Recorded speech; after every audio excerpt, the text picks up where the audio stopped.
Você tem ideia de como funciona o vestibular da VUNESP? Se não, não diga mais nada, você tá no vídeo certo. A VUNESP é uma das bancas mais respeitadas do Brasil e é responsável por organizar o vestibular da UNESP, que é uma das mais conceituadas faculdades públicas do país. Para entrar nessa faculdade, a principal porta é a VUNESP e a VUNESP tem redação. Quais são as regras que podem levar uma redação a nota 0? A gente pode tirar 0 se fugir do tema, apresentar nome, então se você assinar ou fazer qualquer sinal para se identificar, entregar a redação em branco, obviamente, apresentar texto só em desenhos ou números ou palavras soltas, escrever em outra língua, ter uma redação ilegível, apresentar o texto fora do espaço, apresentar 7 linhas ou menos sem contar com o título, então a mesma regra do Enem de 7 linhas, só que no Enem conta com o título, e apresentar menos de 8 linhas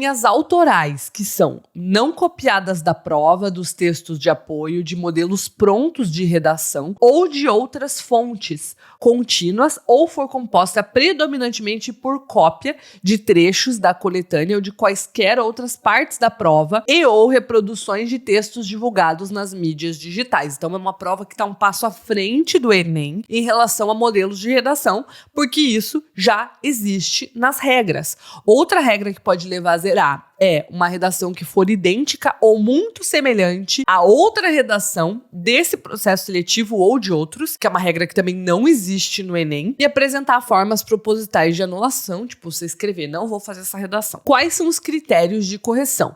Diferente do Enem, que trabalha com 5 competências, a VUNESP tem 4 critérios, que são tema, estrutura, dentro de estrutura vai ser avaliado o gênero, o tipo de texto e coerência, língua e coesão. Então, basicamente, o que no Enem são competências 2 e 3, aqui estão juntas num critério só, que é o critério de estrutura. Caso sua redação não seja zerada, por um dos motivos que eu citei anteriormente, basicamente, o corretor vai observar, primeiro, se você sustenta a tua tese, porque em todo texto argumentativo, isso vale pro Enem também, a gente precisa sustentar a tese, e como, considerando a macroestrutura do texto, ou seja, introdução, desenvolvimento e conclusão, a tua argumentação está organizada. Então, os princípios são os mesmos para qualquer texto de opinião. O que pode te prejudicar na redação da VUNESP? Primeiro, a falta das partes da redação. Se você não organiza a tua redação em introdução, desenvolvimento e conclusão. Outra coisa é a falta de posicionamento. Se você disserta,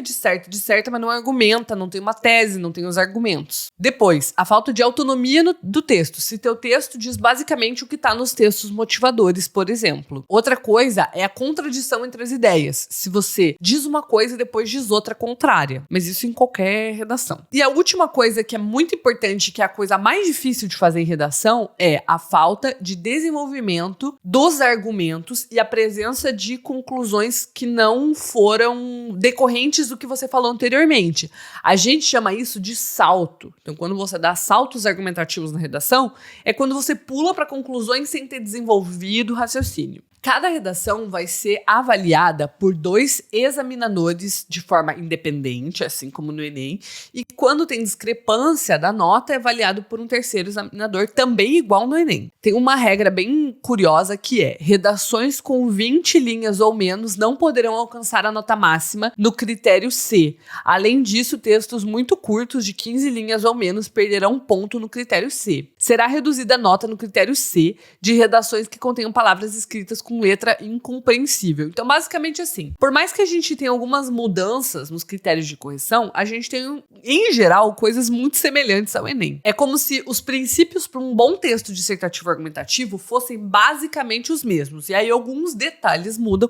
E claro que é importante saber esses detalhes, por isso a gente está nesse vídeo. Uma característica própria dessa prova é que não precisa colocar proposta de intervenção, né? Ou seja, na conclusão eu propor uma solução. Mas eu posso se eu quiser, porque é mais difícil fazer uma conclusão sem intervenção, porque, na minha opinião, fazer uma conclusão sem intervenção é algo que você consegue fazer em 2 linhas.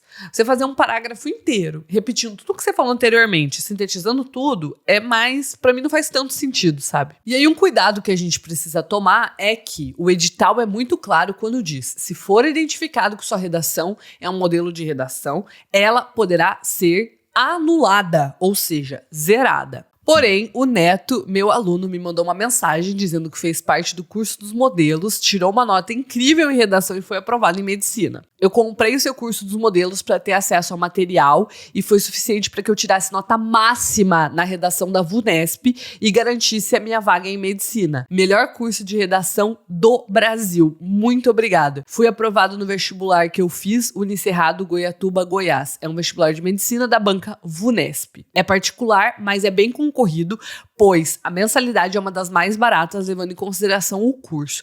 E o que importa é que eu tirei nota máxima, usando seus modelos maravilhosos e seu método de redação. Ou seja, o Neto usou o modelo de redação para aprender redação e não simplesmente para copiar. E olha a redação dele. Djamila Ribeiro afirma que a melhor forma para solucionar uma questão é tirá-la da invisibilidade. Sob esse viés, na realidade brasileira, existe uma falta de informação acerca de como funciona a saída temporária de pessoas privadas de liberdade. Então, nessa parte tá o tema.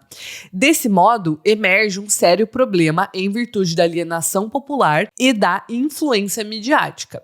Nesse cenário, em primeiro plano, é necessário debater sobre a ignorância de muitos indivíduos sobre o sistema carcerário brasileiro. A saída temporária é um benefício garantido pelo Código Penal brasileiro aos presos que demonstram bom comportamento na prisão. Assim, nota-se que muitas vezes trata-se de pessoas que se arrependeram de seus atos, pois estão colaborando com o sistema e cumprindo com a pena que lhe foi atribuída. Olha como tem raciocínio lógico, né? Isso é importante, isso é avaliado no critério C. O problema se encontra na omissão de divulgação dos detentos que cumpriram sua pena e não voltaram a cometer novos crimes, promovendo a sensação de que todo criminoso sempre será um. De acordo com os dados da Secretaria de Administração Penitenciária do Estado de São Paulo, quase todos os beneficiários da saída temporária voltam para a prisão, o que evidencia que a ressocialização acontece de fato e que é um direito que deve ser preservado. Eu achei essa argumentação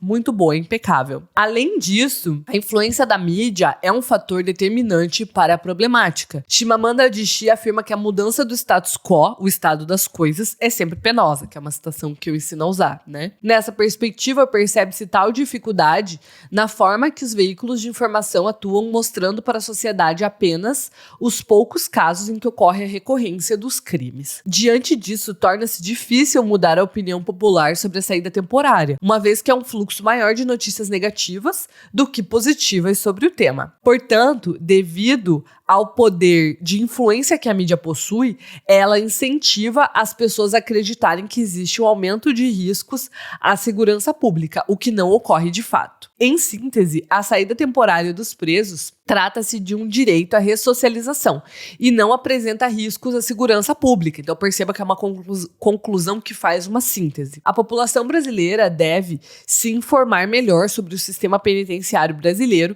e não basear-se somente naquilo que é divulgado pela mídia. Desse modo, será possível a mudança do senso crítico dos brasileiros, mesmo que de forma penosa. Então, a gente tem aqui de 33 linhas de redação, foram feitas 32, então uma redação longa.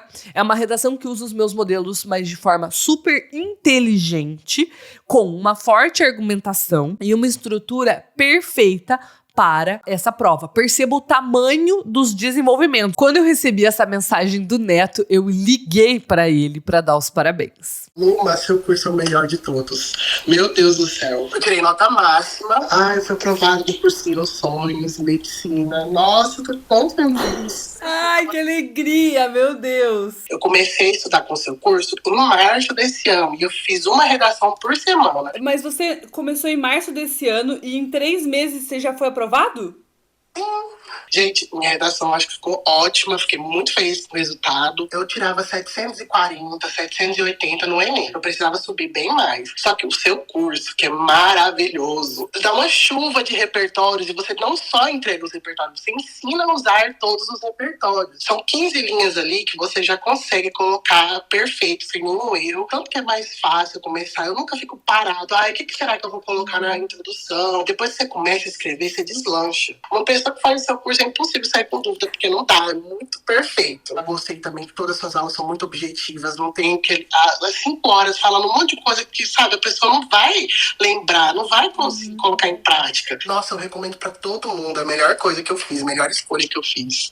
E agora veio o MED. Se você quer fazer uma redação incrível, dissertativa argumentativa em qualquer prova, inclusive na VUNESP, você pode fazer parte do método LP, que é o meu método de redação. E lá dentro eu vou te ensinar como usar os modelos como estratégia de autoria e não como copia e cola. Isso vai fazer com que você consiga ir bem no Enem, na VUNESP, em qualquer prova que você fizer. Eu vou deixar o link aqui embaixo. Vem, nota máxima e ponto.